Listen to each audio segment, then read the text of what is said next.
I get the question all the time, Jay, how in the world do you have $8.5 million of private money at your disposal, 47 private lenders? How do you have that? And you say you've never asked anybody for money. And I haven't. That's the mind. I've never asked anybody for money. They say, well, how do you get it? Here's the answer. Put on your teacher hat.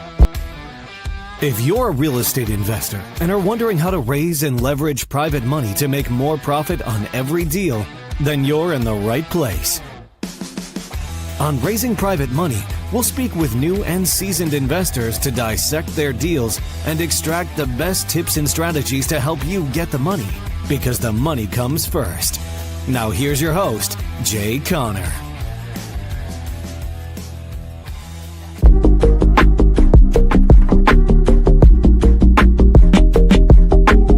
Jay, thank you for joining me for our Thought Leader Spotlight series. I'm your host over here, Head of Partnerships, Matt Camp with Deal Machine. And on these, we really like to shine an industry spotlight on experts like yourself, hear your inspiring stories, and really help you educate our audience on the lessons you've learned over the years. So really excited today to welcome on the one and only Jay Conner, real estate investor for 20 years now, rehabbed over 450 houses, involved in over $50 million in real estate transactions.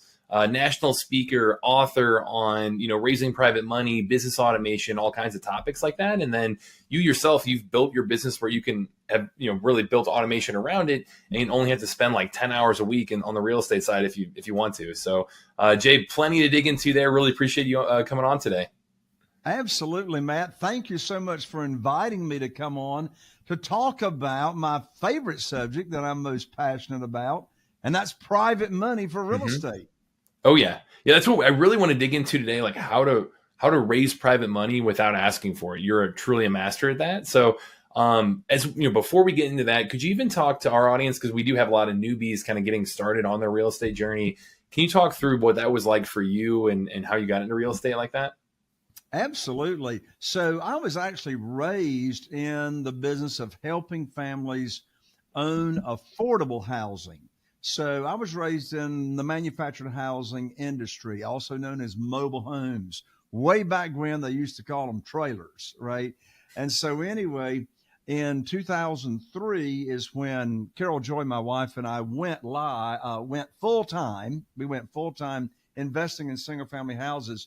But leading up to that, for many years in the manufactured housing business, well, in 2002, or first part of 2003, just all the retail finance went away for the product of mobile homes. So I knew if I ever got out of the manufactured housing business, I wanted to get into investing in single family houses. And so that's what we did. So the first 6 years, Matt, that we were in the business, all I knew to do to fund our deals was go to the local bank, borrow money, or from mortgage companies. And that's how we funded our deals for the first 6 years.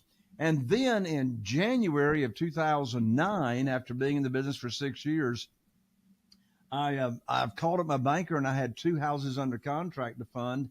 And I learned very quickly, Matt, that my funding had been closed. I mean, I had no line of credit. Well, I didn't know there was a global financial crisis going on at the time until now. I got a crisis going on, and I couldn't fund my deals. And so I learned about private money very, very quickly. I'd never heard of private money until I needed it. And, it's funny how that works, Matt. I mean, the growth and the exponential growth takes place when you got problems going on, right? I mean, COVID came along, and along with COVID, look how much opportunity came along with that as well. And so I learned about private money. I raised over $2 million in less than 90 days when I lost my funding at the bank. And since that time, I've never missed out on a deal for not having the funding for my real estate deals. Yeah, that's inspiring. I mean, and you're absolutely right. When you've got your back against the wall, a lot of times that's when you're going to learn most and be able to kind of take your own personal game to the next level. So, if it hadn't been for that experience, Matt, you and I wouldn't be visiting here, on the Deal Machine show, right? Absolutely. Because, I didn't become an expert in private money until I was in a situation that forced me to I either had to quit or I had to find a better way. and quitting wasn't an option for me. So, that I came up with a mantra that day when I lost my line of credit at the bank, and I was talking to my banker on the phone. And that mantra was, it's impossible for you to fail until you choose to quit. And so, that was the biggest, that situation and that scenario was the biggest blessing in disguise at the time that it happened. Yeah, that mantra really resonates with our audience as well, because I mean we're really trying to preach to people as well of like, hey, to go find your first deal or your next deal, it's a numbers game, and so many people it's going to take they might get lucky and get right place, right time. One of the first batch of leads they reach out to might be that deal, but a lot of people, it is a little bit of a grind there, trying to put in that hard work and that hustle and get out there and try to talk to sellers, and you never know when that next conversation is going to happen. That can be that first deal. So really, like you said, hey, you don't you don't lose until you quit, right? So that's right. Yeah. Well, private money, like you said, I mean, you are, truly one of the world experts in this niche. I would love to hear a deep dive on this subject. So, can you maybe start off like defining private money? What are some advantages of it? Like, why would you consider, going with that as an investor? Can you kind of talk through just some of the basics there for us? Sure. So I'm glad we're starting with what is my definition of private money or a private lender. So I'm not talking about hard money brokers. Now, I've got some great friends that have hard money brokerages that real estate investors borrow money from. But in this world of private money, I'm not talking about that. You see, with hard money brokerage, what the hard money lender has done is they create a fund. They go out and raise money from private lenders that invest in the fund to get a return. Well, those private lenders that are investing in a hard money lender's fund, those are the people I'm talking about actually doing direct business with. So a private lender is a human being that, just like you or me, that loans their money from either their investment capital and or their retirement funds. There's a writer downer right there. I'd never heard about self-directed IRAs until I lost my line of credit at the bank as well. And so, an actionable item for a new real estate investor that's wanting to raise private money is establish a relationship with a self-directed IRA company, so that when you're talking with someone about potentially being a private lender and they have retirement funds and they're not happy with their rate of returns, then you can introduce them to your self-directed IRA company representative. They can transfer their funds over penalty-free, tax-free, and invest in your real estate deals. So a private lender is just an individual that's loaning money from their investment capital and or their retirement funds to us, the real estate investor. So the private lender does not own any of the properties, right? This is not joint venturing, right? This is not joint venturing. The private lender acts in the same capacity as a bank or a traditional mortgage lender would, and they get the same protection as a lender would as well, such as, we're not borrowing unsecured funds. The notes are collateralized by the real estate that we're buying. Love it. Yeah. Can you maybe talk through what that initial conversation with kind of that private lender might look like? Like, why would they be interested in this deal, and kind of how do you approach it, as on the investor side? Sure. Well, let me start with the different categories of private lenders. Like, where are these people? Like, where are they? Like, where do you find these people? Well, there's three primary categories, and I call these categories of private lenders. Number one, your warm market. Those are people that you've got some kind of relationship with, some kind of influence, some kind of connection. The second category is I call what your expanded warm market. Sometimes people say, well, Jay, I don't have a very big network. Well, I teach you how to grow your network. I say the more money you wallow in, the more money sticks to you. So expand your network, because your network is in direct correlation with your net worth.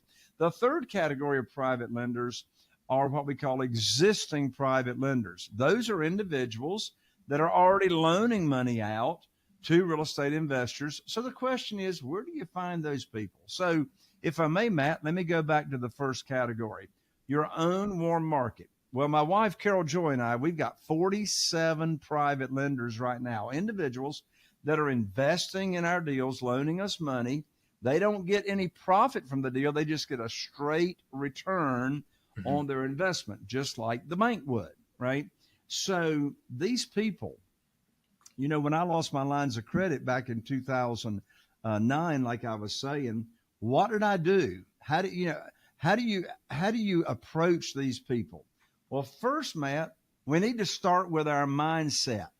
Okay. The mindset is I get the question all the time, Jay, how in the world do you have $8.5 million of private money at your disposal, 47 private lenders? How do you have that? And you say you've never asked anybody for money. And I haven't. That's the mind. I've never asked anybody for money. They say, well, how do you get it? Here's the answer. Put on your teacher hat. You are a teacher. Now, this relates directly to your warm market, people that you have some kind of association with. So what I mean by putting on your teacher hat is you teach people in your network.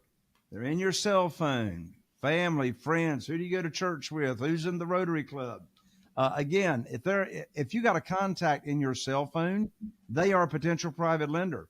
How about your social media networks, your Facebook friends? And I'm not talking about your fake Facebook friends. I'm talking about people that you actually know. Your Instagram connections. All right. So you first of all, here's the first step in the warm market. First of all, make your list. Make your list. And I say make your top 50 list. And you say, well, Jay, who should go on my list that I'm going to contact? Oh, by the way, Matt, the worst time in the world to be attracting and raising private money is when you need it for a deal. That's the worst time to be raising private money. So anyway, make your list. Well, who should be on your list? Well, every person that you know that's retired should be on your list, because there's a good chance a retired person has got retirement funds, laying around. And my Lance, how about the volatility in the stock market over the last, year, few months? Crazy. They're looking for a reliable, steady return. Make your list out of your contacts. Then what are you going to do? How do you start a conversation with someone? And I tell you what, I love did you know questions. Did you know questions? One of my favorite did you know questions is, when you're talking with anyone, is, did you know there's a way people can earn unlimited money per year tax-free? And of course, they're not going to know the answer to that question. Well, the answer to the question is, if someone's got a Roth IRA and they transfer it over to a self-directed IRA company, there's no limit to the money they can earn per year, and that's tax-free. Regardless of the retirement account they've got, they're going to earn it at least tax-deferred, right? So that leads into a conversation about private money, self-directed IRAs, etc. So how do I get funding without ever asking anybody for money? Well, as I just said, put on your teacher hat. Well, what are you going to teach them? You're going to teach them what private money is, and you're going to teach them your private lending program. You see, the old traditional way of borrowing money is you go to the bank, you get on your hands and knees, you put your hands underneath your chin, and you go, please fund my deal. Please fund my deal. That's not this world. That is not this world.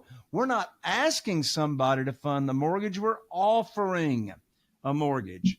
So you teach a program. You say, well, Jay, I don't have a private lending program. Well, just duplicate mine. And don't worry, I'm going to give you mine before Matt shuts down this show. I'm going to give you my private lending program. What's the interest rate, that I give them? How can they get their money back in 90 days or whatever? So I teach them. So, Matt, let's say you're one of my new private lenders. I've taught you my private lending program. You see, what I love about private money is that you make the rules. The bank ain't making the rules. The lender's not making the rules. It's your program that you're teaching and that you're offering. And so, Matt, let's say you're a new private lender with me, and let's say you got $250,000 that you want to invest with me. Well, here's exactly the script. I'm going to give the script right now as to exactly what I say when I pick up the phone. Actually, we still have landlines here in North Carolina with handsets. Can you believe that? So Matt's my new private lender, and I call him up, and here's the script. I say, Matt, I've got great news for you. I can now put your money to work. I've got a house over here in Newport with an after repaired value of $200,000. The funding required is $150,000. Now, side note, I already know Matt's got $150,000. He already told me. You see, I didn't pitch him with a deal in the same conversation as teaching him my private lending program. Mm-hmm. Never do that, because you sound like you're begging, even if you don't want to sound like you're begging. So I call up Matt. I got a house in Newport, 200. I got great news. After repaired value, $200,000. The funding required for this deal is $150,000. Closing is next Friday. I need for you to wire your funds to my real estate attorney by next Thursday. I'm going to have my attorney email you the wiring instructions. End of conversation. The most stupid thing I could do, Matt, is ask you if you want to fund the deal. Well, of course you want to fund the deal. You've been waiting for the phone call, particularly if you're using your retirement funds, and I introduced you to my self-directed IRA representative, and you've already moved your money over. You're waiting for the phone call for me to put your funds to work. So again, you see that whole positioning. Mm-hmm. I'm not chasing. I'm not begging. I'm not selling. Separate the act. I teach you the private lending program. I teach you what private money is. I teach you about self-directed IRAs. And you say, great, love it, let's go, right? I don't even ask you if you want to get involved. I mean, you're going to want to get involved. Where else can you get these kind of high rates of return safely and securely? I call you up, and I tell you it's now time to go. That's simple. Yeah, amazing. So, and when you actually close on that deal, what are the documents like? What's the paperwork look like to be able to execute on a deal like that? Sure. So it's very, very simple. The closing documents are about that thick. I mean, I'm like, it's like less than a quarter of an inch thick. Here are the documents. You have a promissory note, which is very, very, by the way, these documents are prepared by your real estate attorney, regardless of what state that you are doing business in. So you got the promissory note, very, very simple. That just lays out who's the borrower, who's the lender, what's the interest rate, principal loan amount, frequency of payments, etc. And that document is no more than a page and a half long. And then you have either the deed of trust or the mortgage. Depends on the state that you're doing business in. It's the same thing. It is the document that collateralizes that note and protects the private lender. We are not borrowing unsecured funds. We're going to protect the lender. And then, of course, you have the insurance policy. And on the insurance policy, the private lender is named as the mortgagee. That protects the lender because anytime that you would put a claim against that insurance policy, the check's going to be made payable to the lender and you, therefore protecting the lender. And we're also going to name the private lender on the title insurance policy as an additional insured on that policy. So those are the documents. But Matt, a minute ago, you asked me and I didn't answer. What is it that I love about private money and what makes it so different from borrowing from the bank, right? Oh, my lands, Matt. The list is so long. Number one, I never take any of my own money to closing. I get a check. I bring home a check every time I buy, right? Well, the old way of borrowing money is I had to take money to the closing table. My favorite phrase of my real estate attorney's check stub is excess cash to close. And I love me some excess cash, right? So I bring home a check. My credit score's got nothing to do. There's no application process at all. I get multiple checks on every transaction. We can structure deals to where we make no monthly payments and just let the interest accrue. I mean, my land, you think that'll help your cash flow? Bring home a big check when you buy because I borrow more than I need to buy.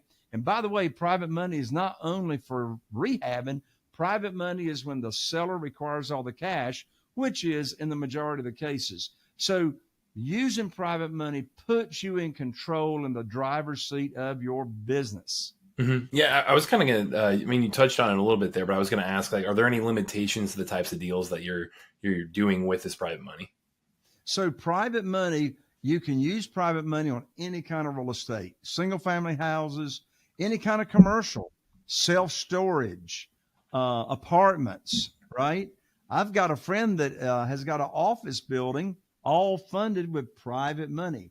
So any kind of real estate, land, if you're just doing land, you can use private money for your land deals as well. Awesome. Love it. This is a phenomenal crash course. I really appreciate this, Jay. The other piece I was going to ask you about as well, I know you know, when it comes to business automation, that's a subject that you are passionate about and have clearly, practiced and executed to a very skillful degree. Can you maybe talk through that as well, for somebody who, maybe they're real estate, they're newer, but they're starting to get some traction. They're starting to grow a little bit. How can they think through where to start when it comes to, automation and the process and kind of playbook that you think through? Sure. Well, the first step in automation is getting your team in place. Getting your team in place. So who are the team members that you need in order to have a relationship with? And until you have these team members, you're really not in business. As I said, the worst time in the world to be attracting and raising private money is when you need it for a deal. Well, I'll tell you another example of that. The worst time to be looking for a real estate attorney is when you've got a deal that you want your real estate attorney to take care of for you, right? So you want to get these team members in place that will automate your business. So let me give you the team members. So this is a writer downer. The team members to get started is number one, real estate attorney. And I don't care if you're in a state such as California and a bunch of others that uses title companies or escrow companies to close, you're going to need your real estate attorney to prepare the closing documents, because a title company has no idea how to prepare closing documents. They have closing packages sent to them, and then they close the deal. So real estate attorney, you got to have that relationship. My real estate attorney checks all my titles before I make an offer on a house, or before I close rather, to make sure it's, free of liens and et cetera. So your real estate attorney relationship is critical. Secondly, realtor. You got to have a relationship with a realtor. And what are you going to do with that realtor? Well, your realtor is going to check all of your comps, going to give you your comparative market analysis. I get all of mine within 24 business hours. I make all of my offers on properties that are in the MLS through this same realtor, right? It's all about the relationship. If I'm buying a bank-owned property, I'm not going to make my offer through the listing agent. I'm going to make my offer through my realtor that I've got my relationship with, because the seller's going to be paying the realtors anyway. So your realtor relationship is critical. And then thirdly, you got your real estate attorney, you got your realtor. And then thirdly, if you're going to be buying properties that need any kind of renovations, then you definitely want to have a home inspector, get that done before you close. And if it's a really, really high-end property, I want a relationship with an appraiser. So automation, first of all, is get your team members in place. Now, once you get your business up and running, if you really want to automate your business, Matt, I'm blessed to net over 7 figures a year, and I'm in this business, actually working in this business, maybe 5 hours a week, It's because of the team. So a critical part of my team that really automates this business for me is my acquisitionist. My acquisitionist has been with me for 15 years now. I make all the decisions on what properties that I want to invest in and how much I want to offer. But my acquisitionist does all the communicating with the sellers, right? I haven't talked with a seller in years. And since I sell some homes on rent to own as well, my acquisitionist also serves and communicates with our potential rent to own buyers. So acquisitionist is huge. So, one problem that I see new real estate investors, when they get in, they don't get out of their own way. So if you really want to automate your business and work towards the end of only doing what you enjoy doing and get out of the way, right? One question I was asked on a show recently, Matt, was, well, Jay, what should real estate investors do less of? I said about 90% of what they're doing, they should do less of. So get to the point of doing what you only love to do and that you're good at. automate the rest. How do I automate? Virtual assistants. Virtual assistants are very, very important in automating the business. I have virtual assistants that do nothing but my Facebook ads. I have another virtual assistant that does nothing but my Google pay-per-click ad. Mm-hmm. And then finally, Matt, how do you automate your business? You can't run this business on paper, right? You got to have a great CRM, a customer relationship management program. Mm-hmm. And so where all of your leads, your seller leads, go into the CRM to where your entire team can see where we are in the process on that lead. Yeah. And when you have your team in place and you have the VAs in place as well, do you have any tips or advice there on how to really train up and build systems and processes for them to execute and through your years of doing this? Absolutely. And I know this from experience. So when you're looking to hire a virtual assistant for your real estate business, go to a company that's what they do. Mm-hmm. Go to a company that has got virtual assistants that they train in this space of seller leads and the CRM that you use. You want to make sure the virtual assistant company can integrate with the customer relationship management software that you're using. So don't just put a Craigslist ad out there or just don't post on Facebook. I say go to the experts that have already got this training in place. Love it. Yeah. And I mean, I love your answers. Hey, how do you automate and delegate more? Well, go to the experts and automate and delegate to them, So I think that's a good mindset on how to approach the entire business. But well, here's the boiled down answer on how to automate. Delegate. So delegate, disappear, show back up. So it's first dictate, delegate, disappear, but don't let it run on automatic. You got to have accountability points in place to make sure people are doing their job. Love it. Jay, this has been awesome. I really appreciate you taking time out for educating our audience, for really running them through, especially the private money piece too, of how to approach that, even as a newer investor. You kind of hinted at a couple of resources there. Is there anything you can share with our audience on the private money side? Is it a takeaway? Absolutely, Matt. I've got a free gift, absolutely free for your viewers. And that is, I have got my private money guide that you can download, and it's called 7 Reasons Why Private Money Will Skyrocket Your Real Estate Business and help you build incredible wealth.